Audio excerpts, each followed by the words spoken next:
Alors tout à l'heure, je me suis mis en connexion.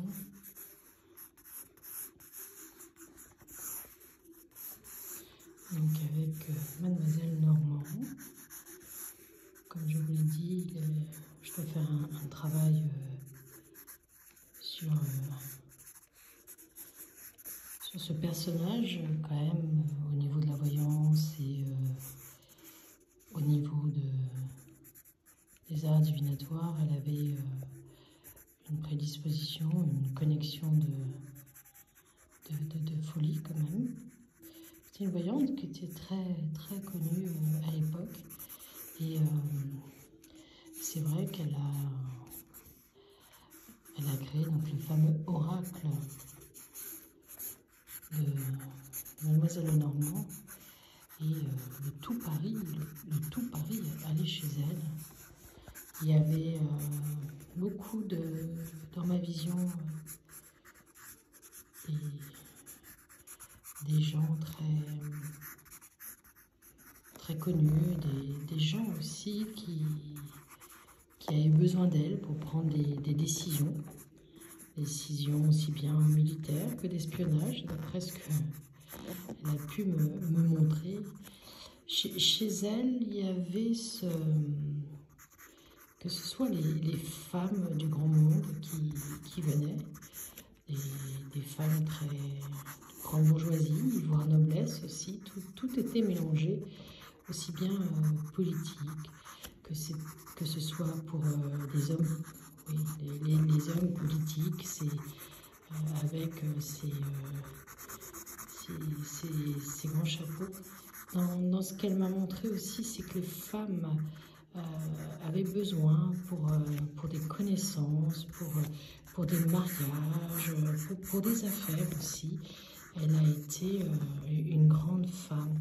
Et dans son cabinet, dans son appartement, il y avait beaucoup de gens différents. Et dans ce qu'elle montrait aussi, c'est qu'elle avait la cape, elle avait un pouvoir, elle avait une aura, une énergie. Et cette cape, c'est le côté aussi, alors de nos jours, on va dire sorcier, chaman, mais à l'époque, c'était pas forcément bien vu. Mais elle avait une noblesse, je dirais, dans les arts divinatoires. Elle avait les épaules, les épaulettes, comme un costume. Donc pour moi, elle faisait partie aussi d'une confrérie. Et dans ces oracles qu'elle a créés, mais qu'elle n'utilisait pas, parce que dans ce qu'elle m'a montré, ses yeux et tout ce qui était énergie, comme moi par exemple, c'est vrai qu'on ressent les choses. J'ai pas fait son thème natal parce que je ne sais pas du tout à quelle époque de l'heure, à quelle heure elle est née exactement, mais elle avait une aura, une énergie, moi je dirais clairvoyance, clairaudience, la médiumnité, puisqu'elle avait toutes ses capacités au niveau de son cerveau et de son énergie, un canal.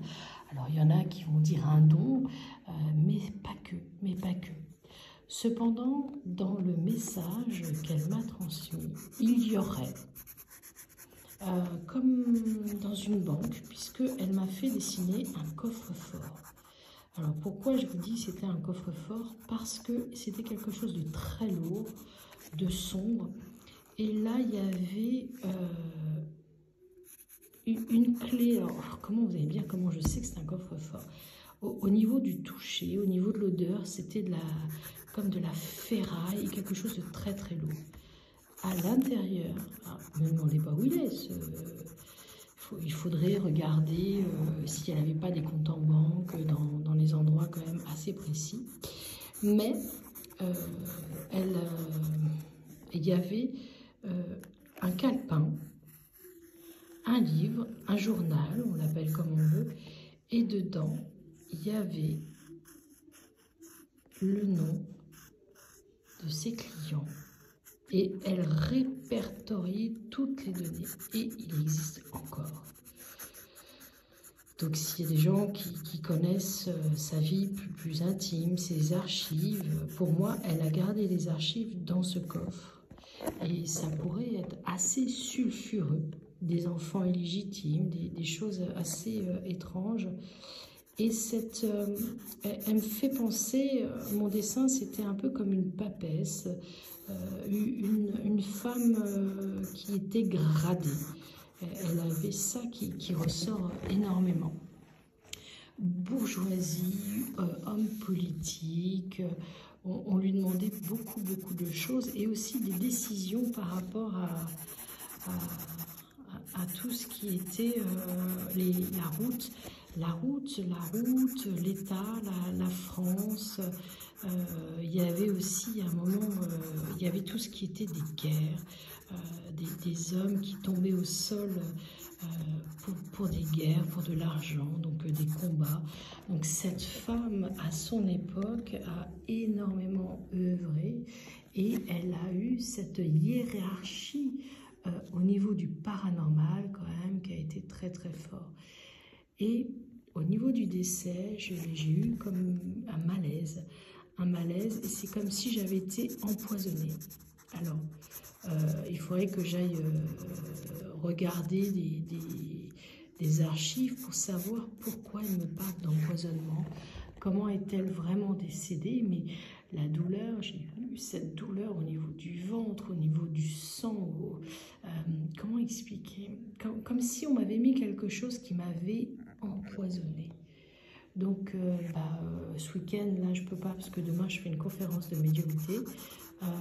Mais dès mardi, mardi, je reviens en Gironde, mais dès mercredi, il va falloir que j'aille vérifier comment Mademoiselle Lenormand est-elle décédée.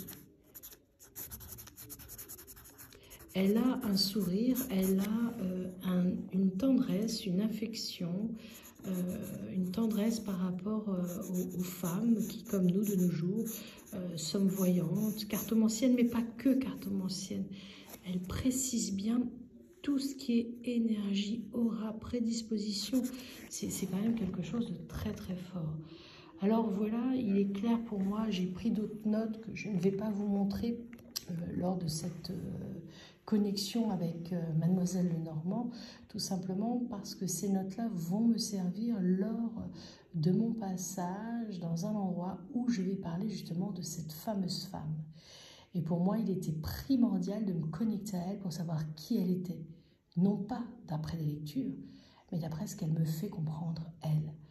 Donc voilà comment on peut avoir des connexions avec des personnes disparues, mais pas des personnes anodines.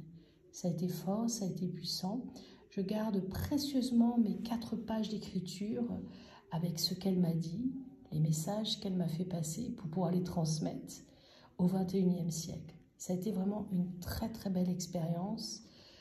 Et pourquoi pas renouveler, mais cette fois-ci, j'espère que ma caméra ne me plombera pas. Mon téléphone n'est pas vieux, mais là, j'ai mis en marche, je me suis assise, j'ai écrit, j'étais comme en semi-transe pour l'écriture, mais bien sûr, évidemment, la caméra a flanché. Voilà, en résumé, Mademoiselle Lenormand, grande cartomancienne, grande voyante, grande médium du XVIIIe siècle, qui a créé un oracle. Mais cet oracle, ce jeu de cartes, elle m'a fait comprendre que c'est parce qu'elle voulait qu'on garde en mémoire son passage ici sur Terre. Voilà, cette petite vidéo est terminée. Je vous souhaite à toutes et à tous de belles énergies. Si vous aussi vous aimez lire les tarots et les cartes, continuez, c'est important. Et puis, maintenant, semaine prochaine, je vais me renseigner comment Mademoiselle Lenormand est-elle décédée? Car moi, j'avais cette sensation d'avoir été empoisonnée. À bientôt.